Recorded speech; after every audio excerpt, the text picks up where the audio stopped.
Hello and welcome to Aging is for Everyone. I'm Laura Mondello and I will be your host for the show. Today's whole show we're going to focus on some fun things to do in Buffalo, especially this summer season. There's a lot of great things new things to do and see, and we want you to get out and about and see them. I'm very happy to welcome the Director of Fun for the Larkin Square, Leslie Zemsky. Hi, what Laura. a great title. Thank you. I use the title because I feel it really sets the tone for what we're trying to do at Larkin Square. Yeah, well, tell us what and where is Larkin Square? Thank you. Larkin Square is located in the Larkin District, which is at 745 Seneca Street. So it's about a mile from the studio here, just a mile from the First Niagara Center, to give folks right off the 190 and the Smith Street exit. So it's pretty accessible Very for convenient. people from a lot of different areas. And that's what we found. People are coming from the suburbs, from really all over, from the city, downtown. It's easily accessible from all neighborhoods. Now, is Larkin, we're talking about summer things to do here, but is Larkin Square a year-round destination? We are. As well? We have a Larkin Square. It came about after we, as a business, we had developed the Larkin and Exchange building and have continued to develop and really redevelop this neighborhood where the Larkin Soap Company used to be. Right. To give it a little bit of historical context. And so yes, it is open all year round. We have a restaurant it's a 1930s filling station that we call the Filling Station Restaurant. That's open during the week for lunch, Monday through Friday. And we have events all year long. We're really in high gear in the summer. You know, it'll be fun to share about some of those things, but we do have an author series and some other things that we do in the off season, so to speak. Right. So did this idea come about because you have a lot of people working in the area now and you wanted something maybe to keep them around? Yeah, a combination of things. We do our events early because it is great if people who work there, but all of our events have been so heavily supported by the community. So most of our events are from 5 to 8. We really love that time. So we have over 2,000 employees just working in our buildings. There are about 3,000 people working in the district, which actually I learned yesterday is more than when it was the full Larkin Soap Company, the number of employees down there. So it's an area of Buffalo with a great history, great buildings, and it's been really fun to bring it back with this public-private space. Right. So tell me a little bit about, I know you said that you have, you've got something going on with Tuesdays with the food trucks. Tell us a little bit about that. It's been really fun. We are into about 2 months of this now. So we've always been very food truck friendly, having a different food truck each day on Exchange Street and Van Rensselaer. And so we decided to invite the food trucks. We have our resident food truck, Square One Sandwiches, which is a 1964 Airstream camper, and it's a gourmet sandwich shop right in the square. And so we did the reach out to the fellow food trucks and invited them to come. And then we put the word out, and it's been great because through social media, all the trucks have different followers. We have lots of followers, and it was amazing that it was a hit right from the beginning. And the trucks love it. There's about 14 trucks there now, and people like it because they're within our property, so we can sell beer and wine, and it's nice on a summer night, you know, to be able to enjoy that. And that wouldn't be able to happen if you were in a parking lot somewhere because of liquor licenses. So it's a fun thing for everybody. And we were getting all ages there. Lots of young families, an older crowd, really every age, because they feel so comfortable there. And there's lots of free parking and plenty of it. It's all easily accessible. I think that's another big plus for Larkin Square. Right, because especially if somebody's maybe working downtown and on their way home, they could stop there. Exactly. You don't have to think about where am I going to park, and also it's free. So, and our events are free, and you know, people, if they choose to buy something to eat or drink, great. There is no obligation. That you can just still come and enjoy the square anytime. Great. So tell me what's going on Wednesday nights. Wednesday night is our other big night. We started that last summer, and it's live at Larkin, which First Niagara presents that. They're a great partner in this project. And again, from 5 to 8, we have live local original music. So we have 2 live bands each night, and we have our grill is open, so we're serving food, our Square One sandwiches. We also invite a couple of the food trucks to come down. And then just to add a little more spice to the whole evening, we have 9 market stalls. So on any given night, we might have 13 or 14 different vendors. So combination of some artisans. We have a farmer. We have some bakers, bakeries, and so you can do a little shopping of food you might want to eat there, or particularly food that you might end up wanting to take home. Oh, so that's great. Yeah, so, and that's been great. We probably have about 2,000 people coming down, but again, all ages, because everybody feels comfortable. And there's, it's got a great vibe because there are lots of people, but it's not so crowded that it's uncomfortable. Right, right. So there's, there's enough space for people to spread out, Lots and of they're space, not feeling. and then we do fun things. Hula hoops have become our signature. So I've been up on stage the last 2 times already this summer, hula hooping for a few minutes. So we just, again, all ages, everyone loves to hula hoop, and so again, those are just out there for people to use, and might be more of a close-in cluster around the grill where you could buy beer, so that there's just different atmospheres around the square. Right, right. So when there's not special events like the Tuesday night things going on, there's other things that people can do there, like your regular restaurants are there. Every day at lunch, but even on the weekend, if we're not open for business, the square is still someplace that you could come just to see it, relax, read a book, something like that. Yeah. It's fine. And we've hosted this year Buffalo Bike Club put on, they're called Criterion races, so high-speed races around the Larkinville district. Oh, nice. And we have one more coming up, and then I'm sure that will be Thursday nights again next summer. So something a little bit different, and then the racers tend to, and families come down, and it's just fun to watch. It sounds like a great little district and area for things to happen. We've tried a classic car show this year. We've had a couple of those. So we'll keep trying new things, and some we'll do as one item and some more, but we know that the Food Truck Tuesdays and the Wednesdays concerts are really, and we plan to keep going with the food trucks right through October, as long as the trucks keep coming and people keep coming, and the concerts go until the last Wednesday in September, which is great because most festivals end a little bit earlier. So we thought, let's keep the fun going in September too. And then you move into your author series, which if you can just tell me a little bit about that. Yes, that we started last January, and it's been, again, so beautifully received. And I think because it's casual, you can come and have a glass of wine or a beer or coffee, get something to eat, and hear an author. And so we have a mix of local and national authors, fiction and nonfiction. It's been really exciting that it's now starting to be embraced by some of the national authors. So word of mouth from writer to writer, and it's great. And so if you go on our website, larkinsquare.com, you can sign up for our email to get notices of all of these events, and also we just keep a really good directory of what's happening. Right, so the website is really the place to go. The website is the place to find out what's going on. Right, and then you also mentioned the social media, and you can probably get the links to all that. We're on Facebook and all of that too. So wonderful. Wonderful. Well, thank you so much for being with us. It's a letting pleasure. us know about Larkin Square. It sounds like a great place for people to go. Thank you. Lots of fun. Hopefully some of you will go out there to Larkin Square.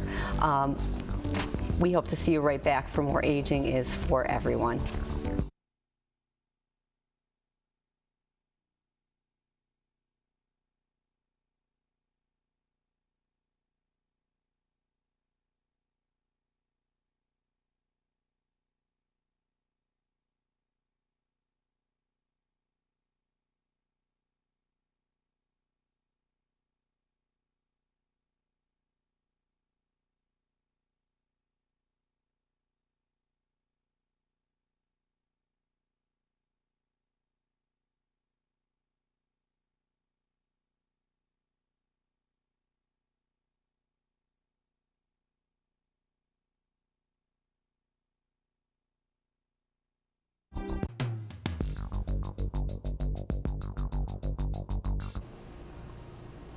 Welcome back to Aging is for Everyone. When was the last time you visited Buffalo's waterfront? Has it been a year, 2, 3? If it's been more than 6 months, you really should get down there because there is a lot happening at Canalside. Here to tell us more about that is Thomas D., and he is the president of the Erie Canal Harbor Development Corporation. Welcome. Thank you very much. It's great to have you. There's so much energy going on at Canalside. Tell us a little bit, about what Canalside is for those folks who may not know, and what's at Canalside today. Yeah, well, Canalside is a place. It's a destination. I think it's the new front door of Buffalo. It's our waterfront. What we know from Buffalonians, from a Buffalonian standpoint, is we live on a Great Lake, and the Great Lake is fresh water, and it's a natural resource. We have all these great attributes that draw us to the water, and we have some of the best sunsets down there. So it's a natural place for people to gather. And as we looked at Canalside, from a physical location standpoint, we're at the foot at Main Street. We're between the First Niagara Arena and the Naval and Military Park. Right in the middle of that is 21 acres of land, and we're developing that 21 acres to be one of the coolest spots in Buffalo. Right. There's so much there where that wasn't there, as I mentioned, 3 years ago. Tell us some of the things people would go to see, some of the sites. Yeah, if you think about that, I mean, 3 years ago it was all barren and blighted, and now we have upwards of 800 events this season, and we have 4 construction projects on 3 contiguous blocks. We have the events, so there's something to do every day at Canalside. We like to invite people down. It's a wide range of events. There's we feature things like Explore and More. We feature dancing. We feature yoga, Pilates, Tai Chi. So all these are great events, and almost all of them are free to the public, which is another great advantage.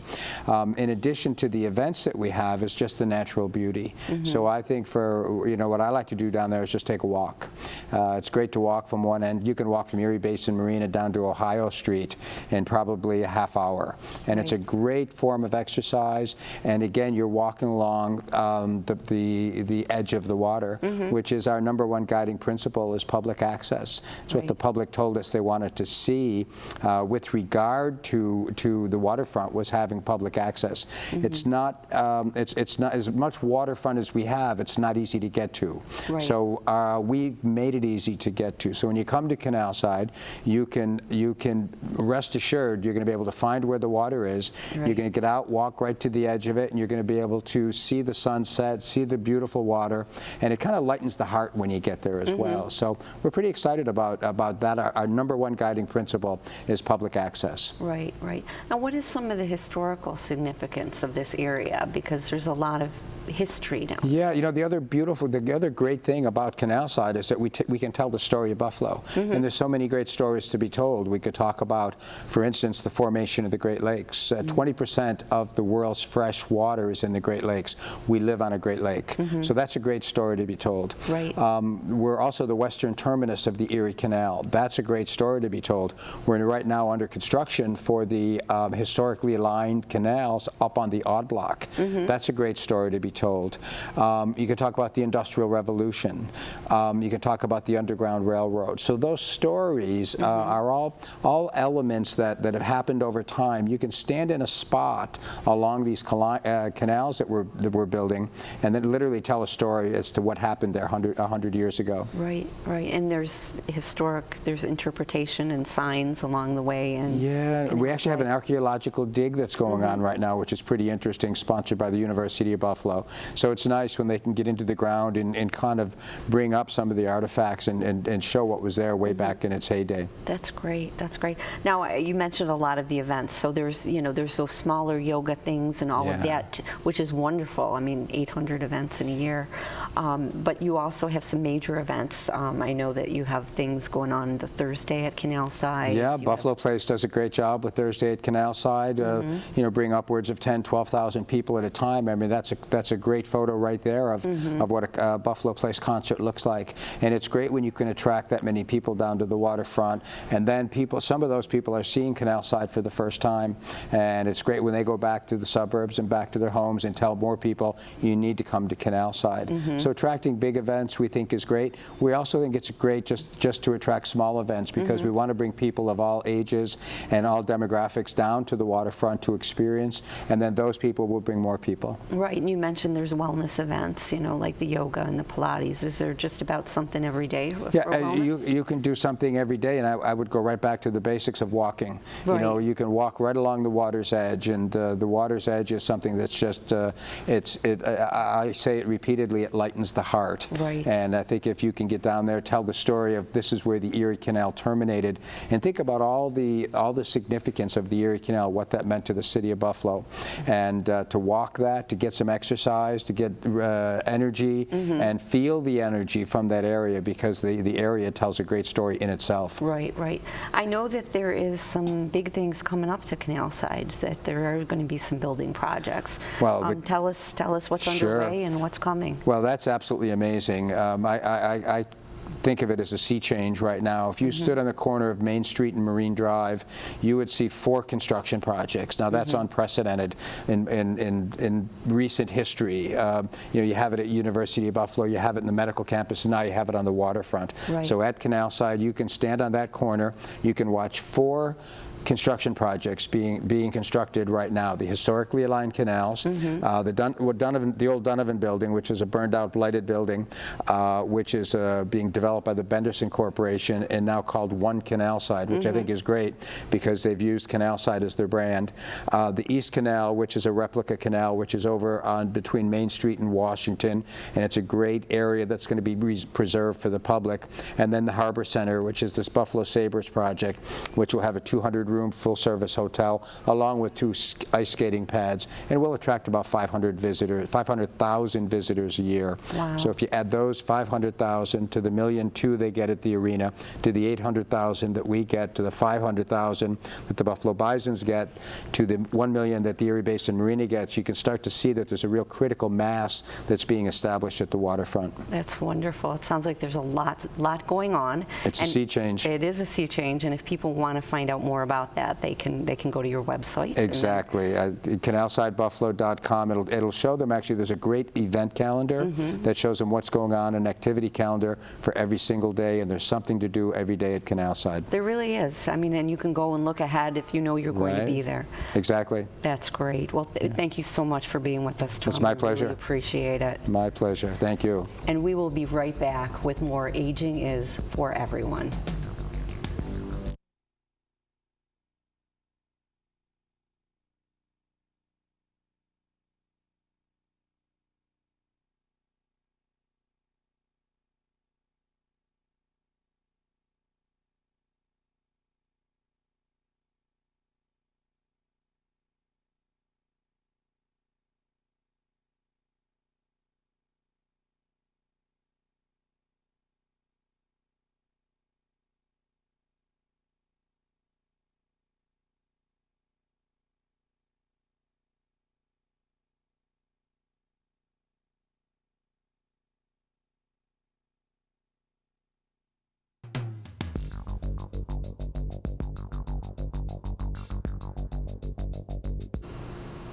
Welcome back to Aging is for Everyone. We are talking about fun things to do in Buffalo this summer and beyond. Maybe it's time to get a little art into your life, and there's a wonderful exhibit that we were going to talk about now with Alana Ryder, who is the curator for public and academic programs at the Birchfield Penny Arts Center. Welcome, Alana. Thank you very much, Laura. It's great to have you with us. Now, the program is called Disclosure Women of the Birchfield Penny Collection, and you're the curator of that. Yes. Tell us a little bit about the premise of this. Sure. Well, it's actually the 50th anniversary of the publication of Betty Friedan's The Feminine Mystique. So this is quite a timely exhibition. And for me, it was a journey into Western New York art, and I literally got to go into the storage vaults and look at 100 years of art from this community. And the overarching themes I found were motherhood, beauty, and labor. And I was particularly looking for works of art that kind of break the traditional understanding of these subjects. So, for example, there's one room where there are reclined nudes, beauty pageants, but also women reading and knitting. So looking at both inner and outer beauty. Wonderful, wonderful. And you mentioned the 50th anniversary of Betty Friedan's book. Why do you think that that's still relevant? Why are we still talking about, you know, the feminine mystique? Sure. Well, so many of the works of art I've been finding are, the issues are, it's the unfinished business of the 20th century that we still need to look to. And I think especially for young adults and children, this show is going to be a great chance to develop some visual literacy and be better equipped to look at our news and look at our magazines and understand our relationship with each other in the world. So what's new in this exhibit that maybe people haven't seen? Well, there's actually a kitchen table in the exhibition, and something that I think is pretty novel in a museum is that the visitors get to write the text that goes with the works of art. So there are different prompts, and people have been incredibly open and I think looking back into their past about memories of important women in their lives. And I do have one story, sure, if you'd tell me like. about So this is from an anonymous guest at the Birchfield, but he wrote, my teacher in high school, Sandra Thomas, an English teacher, set up a desk for me in the book storage room with notebooks, a jar of pens, a picture. I was allowed to read all the books and stay in there and write in private during my free period. She made me feel it was of value to write and make art and identify as a writer. I have not been able to find her to thank her, but thank you, Mrs. Thomas. I have published 4 books and edited another and teach at a university and give many readings. I can't thank you enough. That's wonderful. So it's definitely, it's bringing up, you know, memories and thoughts to people, and they're sharing them. Certainly. Yeah, yeah. Have you had a lot of feedback from visitors? Yes, each week we post new comments, and we've had feedback from marketing and PR people to lawyers, teachers.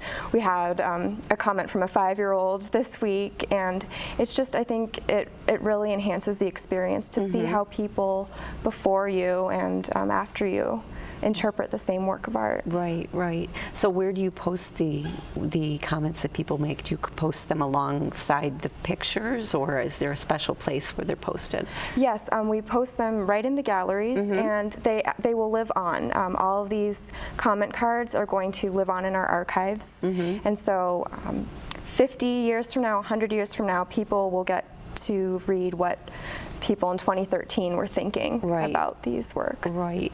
Why do you think people should come out and see this exhibit? Well, for one thing, it's in the air conditioning, so come on down to the museum for that. Right. But in addition, I think this exhibition is a chance for you to start your own journey and become curious again about the human condition, what we think is the natural order, and also it's just going to a museum is a wonderful thing to do with multiple generations. It's a really special thing to share. Right, and how long did it take you to curate the exhibition? A little over half a year. I spent researching these artists, and at this kitchen table that I spoke of is all of the biographies of these artists, and I think people have spent a lot of time reading about these incredibly strong women from our past.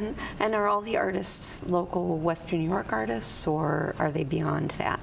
They all have some tie to Western New York. Yes. Yeah, the Birchfield Penny generally is some tie to Western New York, so they do have some kind of tie. Exactly. That's great.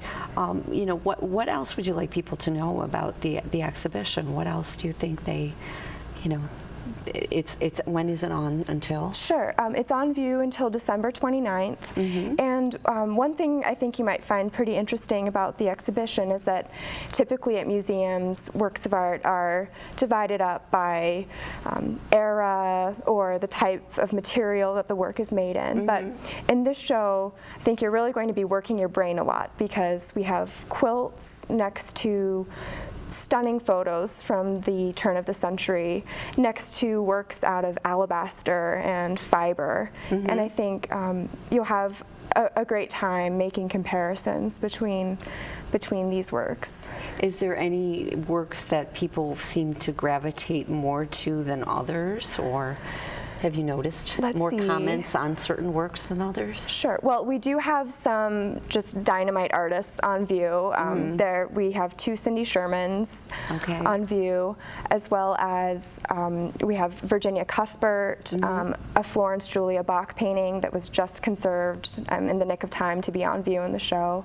But there's really, it spans over 100 years, and I assure you you'll find something that you connect to. Great, great. So people can find out more by going to the Birchfield Penny website? Yes, exactly. And they can find out when the exhibit is on view through the end of the year, pretty much. And we do have public tours on Thursdays, Saturdays, and Sundays at 2, if you'd like to go through with a guide. Great.